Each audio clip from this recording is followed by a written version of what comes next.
C'est un grand spectacle pour lequel le monde se donne rendez-vous chaque soir sur un bout de rocher. À 19 h, des centaines de personnes se massent sur les escaliers et dans les ruelles de Oia, le village le plus au nord de l'île de Santorin. La journée va toucher à sa fin et l'horizon va s'enflammer. Dans la foule, certains ont leur petit secret au bout du chemin qu'ils se feraient. Marcos et Alexandros, deux frères qui ont grandi sur l'île. Ils appartiennent à l'une des familles les plus en vue de Santorin et ont leur jardin confidentiel. La ruine d'un château vénitien du XVe siècle où ils jouaient à cache-cache quand ils avaient 10 ans. La vue, l'ambiance. C'est pour ça qu'Oia a le coucher de soleil le plus célèbre du monde. Regarde ça, les immeubles blancs sur la falaise, qui changent de couleur avec le soleil couchant. C'est l'immanquable d'un séjour à Santorin, et la pièce se joue chaque soir. La dramaturgie est connue, le rouge finira par envahir le ciel. Pour le plus grand émerveillement du public.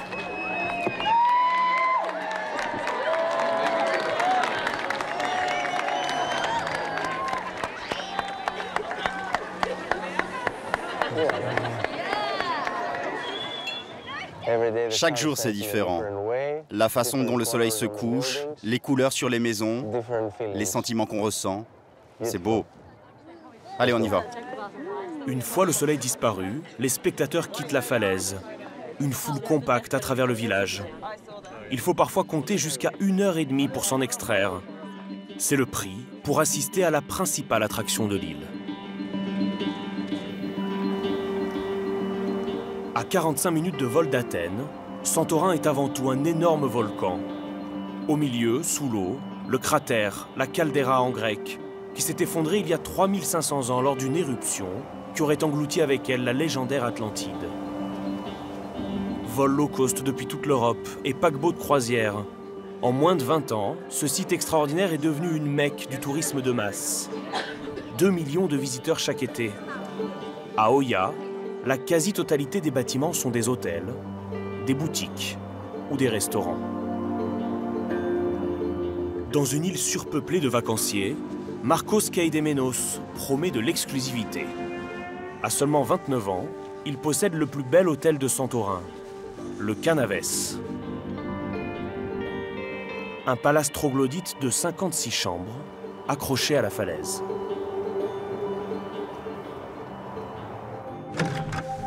Marcos ouvre la porte d'un de ses joyaux. Sol en marbre sur 55 mètres carrés, meubles immaculés. La suite numéro 25, où même un coussin pas parfaitement rembourré peut faire tache. Celui-là est pas bon, va falloir le changer. Des clients vont arriver dans la matinée. Pour dormir dans cette grotte de luxe, ils devront débourser l'équivalent de 5 nuits dans un grand hôtel français. À peu près 1800 €. 1800 ? 1800, oui. 1800. Ce que Marcos vend, c'est surtout la terrasse. Ici, on a une piscine à débordement, avec une vue à 180 degrés. On est juste sur la crête de la falaise, avec un panorama sur tout le village. Si vous regardez juste là-bas, vous voyez la rue. Si vous êtes sur les terrasses en dessous, tous les passants peuvent vous voir, alors que nous, on est à l'abri des regards. Cette intimité n'a pas de prix, ou presque. La nuit est à 1300 € en moyenne. Vous me faites un café, s'il vous plaît? À ce tarif, il n'y a quasiment aucun client grec, mais plus de 60% d'Américains. Comme ceux que Marcos rencontre au petit déjeuner, quand il fait comme tous les matins le tour des tables. Enchanté de vous rencontrer. Tout va bien jusqu'ici? Ce couple vient de Washington. Ah, vous parlez grec? Oui, un petit peu. Alors je vais dire au serveur de faire attention à ce qu'ils disent. Je sais juste dire merci pour votre argent. Moi aussi. C'est le plus important. Bon, si vous avez besoin de quoi que ce soit, vous n'hésitez pas. Bonne journée. L'hôtel n'est ouvert que 7 mois par an, d'avril à octobre. Mais à partir de mai, il affiche toujours complet. Là, avec le système, je contrôle les arrivées, les départs, tout ce qui se passe. Ça, ce sont les réservations pour juillet. Combien de clients avez-vous par saison? À peu près 8000. Pour un chiffre d'affaires de plus de 10 millions d'euros par été. C'est plus que n'importe quelle autre enseigne de Santorin. Une fortune qu'il doit à sa famille. Yanis et Anna, le père et la mère de Marcos, sont revenus dans les années 80 sur l'île que leurs propres parents avaient fui après une éruption en 1925. Après une carrière dans le bâtiment et comme armateur, le père de Marcos sent le potentiel touristique du village de ses ancêtres. Alors qu'aujourd'hui, le moindre mètre carré vaut 10 000 euros, à l'époque, il n'y a que des ruines sur lesquelles le couple va bâtir le premier hôtel d'Oya. C'est avec ça que mes parents ont commencé, en 1985. Ils ont acheté des caves sur la falaise, des canaves, d'anciens celliers pour le vin. Il y avait encore des tonneaux là, et ils les ont transformés en suites de luxe, ce qui est notre hôtel aujourd'hui. Là, c'est moi, sur mon âne. À cause de toutes les marches, il a fallu tout faire avec les ânes, apporter le ciment, tout le matériel. Même l'hôtel a été construit avec l'aide des ânes? Tous les bâtiments à Santorin ont été bâtis avec l'aide des ânes. Jusqu'à la nouvelle piscine de l'hôtel, l'année dernière, en surplomb du cratère. Ici, on ne vient pas à la semaine, plutôt pour 3 à 4 nuits en moyenne, et pour des séjours romantiques. Camille et Shunbin se réveillent pour la dernière étape d'une semaine de vacances en Grèce. Elle est française et lui chinois. 2 étudiants en école de commerce à Rennes qui font leur premier voyage en amoureux. Yes. Regarde, c'est là où on a dîné hier. Et le soleil s'est couché là-bas. Yes. Un décor paradisiaque, j'ai envie de dire. C'est identique à celui que j'ai pu voir sur les réseaux sociaux avant de venir sur Santorin. J'ai eu comme un choc quand je suis arrivé ici. Je ne veux plus bouger de cet hôtel. La vue est tellement belle. Pour nos 2 derniers jours, c'est juste magnifique. Les parents de Shunbin sont des banquiers de Shanghai qui viennent de prendre leur retraite. Ce sont eux qui règlent les 850 € par nuit du jeune couple. À Santorin, les activités sont peu nombreuses. Pas de folles boîtes de nuit comme à Mykonos ou de plages de sable fin comme dans d'autres îles des Cyclades. L'hôtel leur a proposé une visite privée à la découverte d'une grande tradition locale.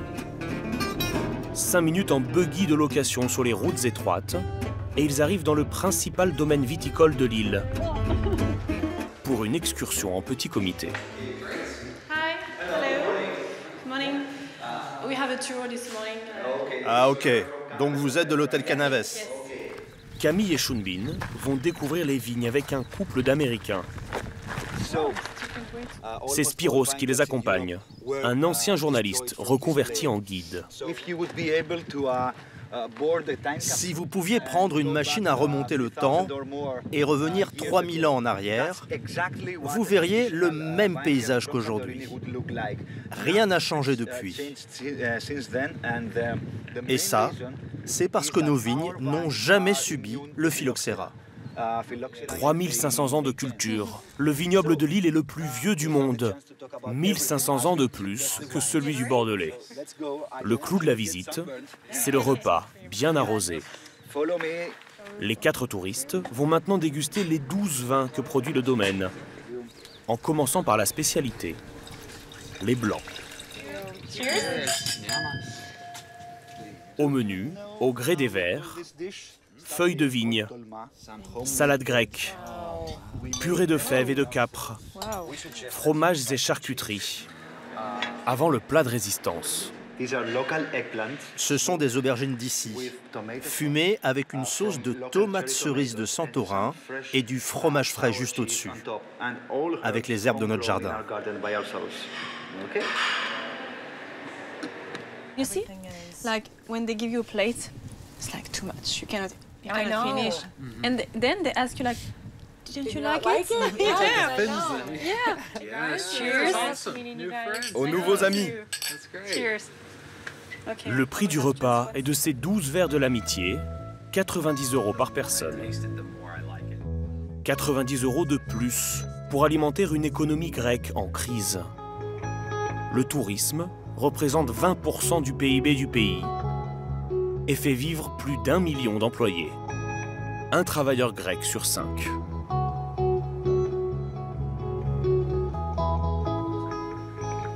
L'hôtel de Markos ne compte pas moins de 130 salariés. Ils vivent dans une résidence spécialement construite pour les loger. Yanis est l'un d'entre eux. À 6 h chaque matin, il se lève dans le studio de 20 mètres carrés qu'il partage avec un collègue. Il est barman à l'hôtel et travaille 7 jours sur 7. Alors chaque minute de repos compte, quitte à faire une croix sur un vrai petit déjeuner. Je prendrai quelque chose en chemin. C'est plus facile et plus rapide. Une salle de bain, un coin cuisine et un lit simple. C'est le confort un peu spartiate qui sera le sien pour les 7 mois que dure son contrat de saisonnier. À 26 ans, Yanis est arrivé de Corinthe début avril. Et il aura peu de temps libre jusqu'à fin octobre. Un seul jour de repos par mois. Et 9 heures de service quotidien. Bonjour. À 7 h, Yanis rejoint le bar pour préparer le petit déjeuner des clients.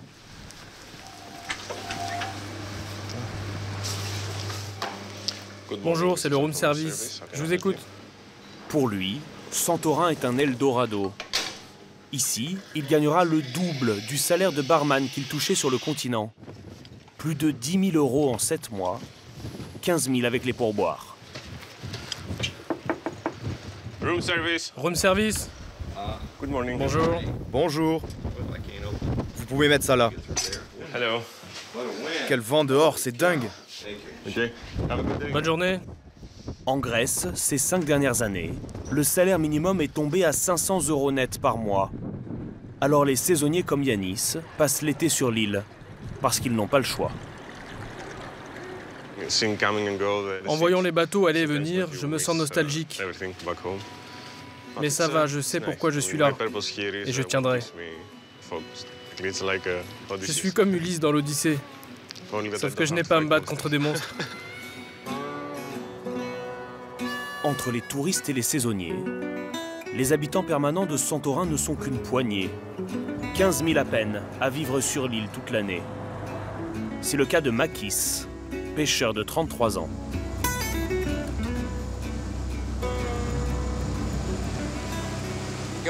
Mon père et mon grand-père étaient pêcheurs aussi. Depuis tout petit, je pars en mer. C'est comme ça que j'ai grandi. Et c'est comme ça que j'essaie de survivre. Ce matin, si Makis attrape un mérou d'au moins 1,5 kg, il sait qu'il pourra le proposer au chef du restaurant du Canaves. C'est le contrat tacite qui le lie à l'hôtel. Depuis qu'il a 13 ans, chaque matin, il relève les lignes qu'il a posées la veille. On appelle ça la pêche à la palangre. Pas de filet, mais 3 km de ligne, qui compte plus de 600 hameçons. C'est une technique qu'on pratique ici en Grèce. Et c'est comme ça qu'on attrape du bon poisson. Jusqu'ici, on n'a rien eu. Mais ça viendra. Un scar. Seulement 5 poissons. Trop petits pour être présentés à l'hôtel. C'est à cause de la houle. Hier, le vent venait de l'ouest et aujourd'hui, il souffle du nord. C'est pas un bon jour pour pêcher. Contrairement à ce qu'on pourrait croire, le poisson n'est pas abondant dans cette partie de la Méditerranée, car le plancton manque. La pêche n'y est donc jamais facile. Au cours de ces matinées, Makis va souvent rendre visite à la légende de l'île. Un personnage qui a décidé de vivre seul. Solstice. Sur l'île de Palea Kameni, tout près de la partie active du volcan. On est venu te voir. Un amas de roches sur lequel Solstice s'est installé il y a 30 ans, avec son berger allemand Platon. On sait que tu es un vétéran de la vie. Et on est venu pour rencontrer cet homme qui a tant vécu. Solstice, 67 ans, fut matelot dans la marine marchande dans sa jeunesse, pendant plus de 25 ans. Une première vie, au cours de laquelle il dit avoir rencontré le grand amour, une Italienne qui lui a brisé le cœur en le quittant. Alors Solstice a trouvé refuge ici, sur la lave froide, dans une petite maison qu'il a bâtie à même la roche. Avec quelques livres, un lit sommaire et une horloge toujours à l'heure.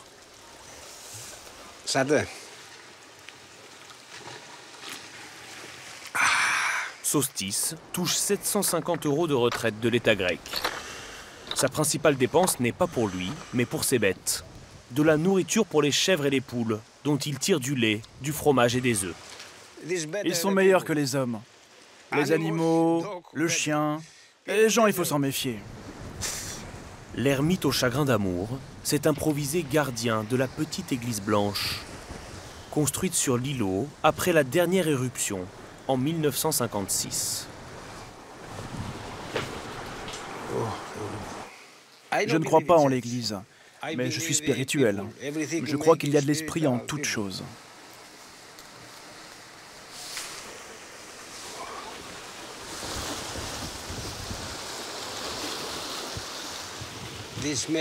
L'encens, c'est bon pour faire fuir les mauvais esprits.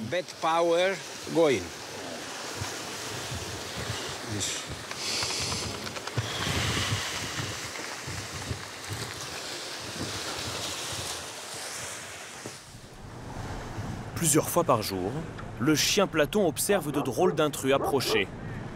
Des catamarans de touristes.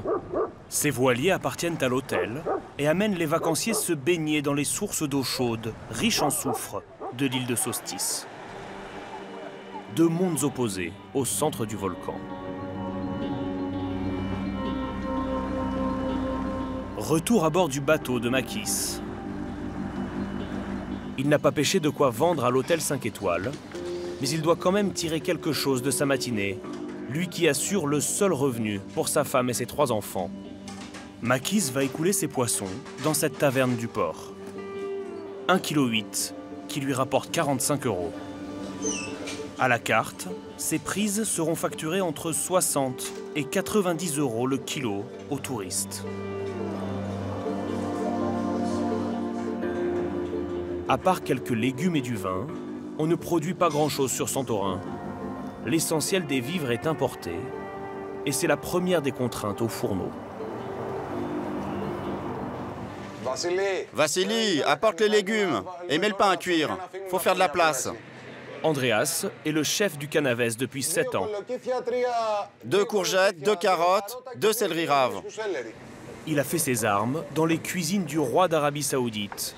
Mais aujourd'hui, son plan de travail est bien plus réduit. 2 commis seulement et des ingrédients limités. Ce ne sont que des produits frais de Santorin? Non, je pense pas. Ici, on ne peut pas trouver grand-chose.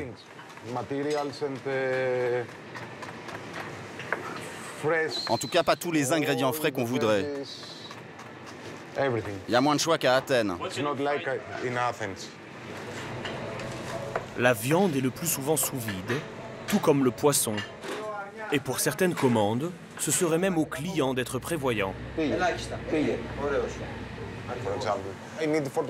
Par exemple, si j'ai besoin de betteraves jaunes pour demain, et si je n'en ai pas, je dois appeler à Athènes et je serai livré dans 2 jours.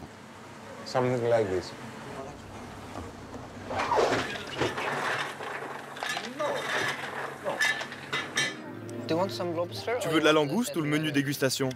J'ai vu que leur langouste était fraîche. À la carte, seulement 9 plats, bien moins que dans un grand restaurant du continent. Assez pour Camille et Shunbin. Pour moi, ce sera la langouste. La langouste sort d'un emballage plastique. Mais le chef va se donner du mal pour y mettre sa patte.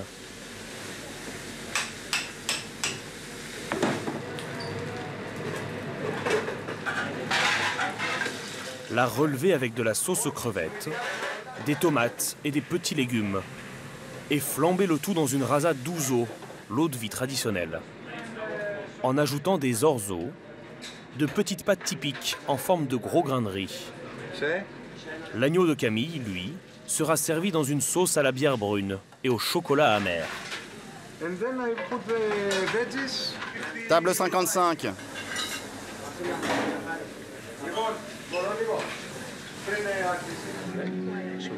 Voici la langouste et ses pâtes traditionnelles. Et voilà le carré d'agneau. Thank you very much.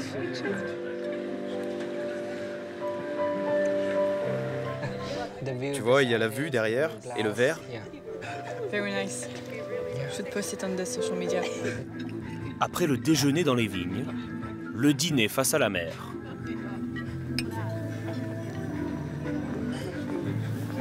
Perfect last night. Cheers. Chaque été, Santorin voit sa fréquentation touristique augmenter.